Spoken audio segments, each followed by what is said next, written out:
Hai Sobat Gunung, salam KDG. Kita ngopi sambil cerita gunung. Bertemu lagi bersama Junior channel Cerita Junior. Di video kali ini Junior mau membahas tentang kemampuan perorangan dalam pendaki. Oh ya, sebelum lanjut, untuk semangat Junior bikin video selanjutnya, teman-teman bantu dengan subscribe, like, dan komen. Di video kali ini Junior mau membagikan materi lagi. Nah, materi ini Junior dapatkan dan Junior pelajari saat umur 9 tahun loh teman-teman. Jadi saat Junior pelajari, habis itu Junior terapkan materi ini di gunung, alhamdulillah materi ini sangat berguna untuk Junior. Jadi teman-teman sebelum mendaki harus mengetahui materi ini. Dan juga Junior lihat kebanyakan kecelakaan di gunung itu rata-rata usianya masih muda. Mungkin yang kecelakaan itu tidak tahu materi ini. Jadi teman-teman harus wajib mengetahui materi ini. Dan juga semoga bisa bermanfaat untuk base camp, agar base camp tidak terlalu mengkhawatirkan pendaki yang naik, agar base camp bisa fokus pada hal lain. Nah, seperti pembenahan jalur, pembenahan lingkungan di gunung, dan lain-lainnya. Nah, materinya apa? Materinya yaitu kemampuan seorang pendaki. Nah, kemampuan seorang pendaki ini wajib untuk diperhatikan dan dipelajari dengan teliti. Nah, kemampuannya ada 4. Kemampuannya apa saja? Yang pertama, kemampuan teknis. Yang kedua, kemampuan kebugaran. Yang ketiga, kemampuan kemanusiawian. Yang keempat, kemampuan pemahaman lingkungan. Nah, Junior akan jelaskan satu persatu. Yang pertama, kemampuan teknis. Kemampuan teknis ini dibagi menjadi 2. Nah, yang pertama, mengimbangi irama gerakan. Irama gerakan itu apa? Irama gerakan itu bisa disebut seperti pengimbangan antara nafas dan pergerakan. Nah, pengimbangan antara nafas dan pergerakan ini sangat penting kalau kita ada di gunung.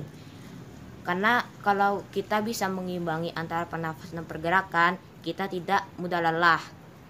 Oh ya, ini juga untuk para pendaki. Kita di gunung tidak boleh menggunakan tumit terus menerus.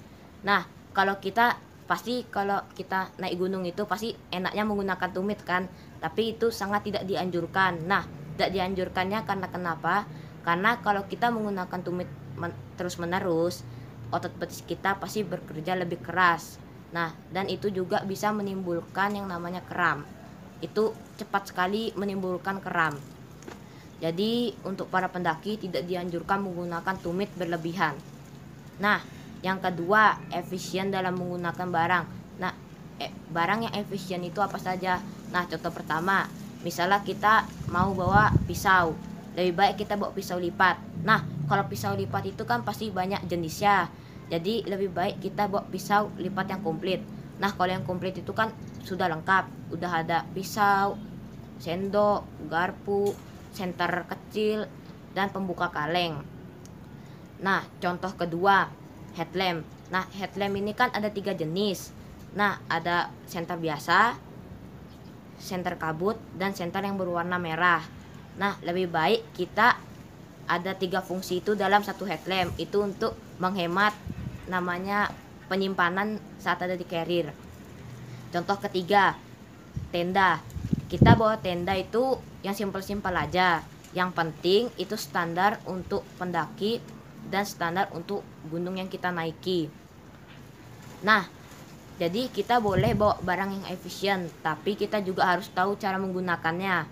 Nah, kalau kita tidak tahu cara menggunakannya, ini contohnya kalau orang tidak tahu cara menggunakan barang yang dibawa. Nah, misalnya dia mau menguji mentalnya, terus dia naik sendiri, dia mau ngecamp, tiba-tiba dia tidak tahu cara menggunakan tenda, dia pasti kebingungan kan. Nah, makanya kita harus tahu apa cara menggunakan barang yang kita bawa. Nah, kemampuan yang kedua yaitu kemampuan kebugaran.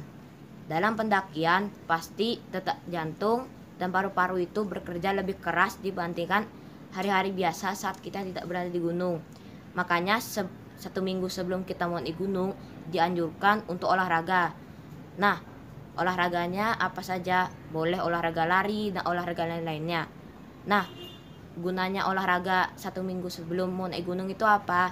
Nah, Kan tadi Jindar udah bilang di gunung itu pasti jantung dan paru-paru kita bekerja lebih keras. Nah, gunanya olahraga itu agar kita saat naik gunung itu bisa mengondisikan jantung dan paru-paru kita secara teratur. Kemampuan yang ketiga, kemampuan kemanusiawian. Kemampuan kemanusiawian itu disebut kita harus berpikir positif saat berada di gunung. Nah, contoh kita berpikir positif itu apa saja? Nah, yang pertama, percaya diri. Percaya diri ini sangat penting kalau kita berada di gunung, karena bisa memantapkan mental dan juga bisa meningkatkan kemampuan. Nah, maksudnya memantapkan mental itu apa? Contohnya, misalnya kita mau disuruh bawa 10 kilo. Kita percaya diri saja, aku bisa bawa 10 kilo. Nah, itu juga bisa meningkatkan kemampuan kita saat berada di gunung. Nah, contoh kedua, ini juga sangat penting untuk para pendaki. Kita tidak boleh berpikir yang mistis. Nah, kalau kita berpikir mistis itu sama saja kita mengurangi kepercayaan diri kita. Itu juga bisa menurunkan kemampuan kita secara drastis. Kan teman-teman tahu sendiri kan, rumah kedua pendaki itu di mana? Pasti di gunung dan di hutan, tidak ada yang lain. Nah, kalau kita di gunung dan di hutan itu tidak dianjurkan untuk berpikir yang mistis. Lebih baik kita berpikir yang positif. Nah, kita contoh berpikir positif di gunung itu apa? Nah, misalnya kita ke gunung itu karena kita cinta dan hobi kita di gunung. Nah, contoh yang ketiga, kemandirian. Di gunung itu juga bisa yang namanya mandiri. Nah, misalnya kita naik sendirian, terus kita lapar, kita bisa masak sendiri, kita bisa mendirikan tenda sendiri dan bisa mengondisikan diri kita sendiri. Jadi kita tidak bergantung pada orang lain. Nah, contoh yang keempat, melatih kesabaran.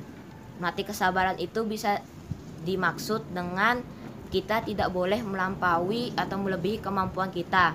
Nah, contoh kita tidak boleh melebihi kemampuan kita.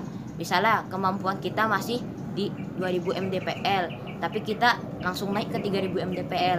Nah, itu juga sudah salah besar dalam pendakian.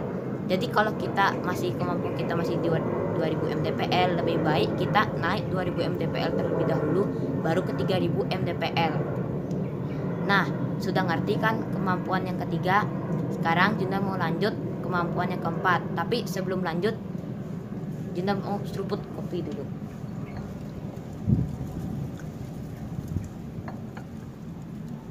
Nah, kemampuan yang keempat yaitu pemahaman lingkungan atau kemampuan pemahaman lingkungan.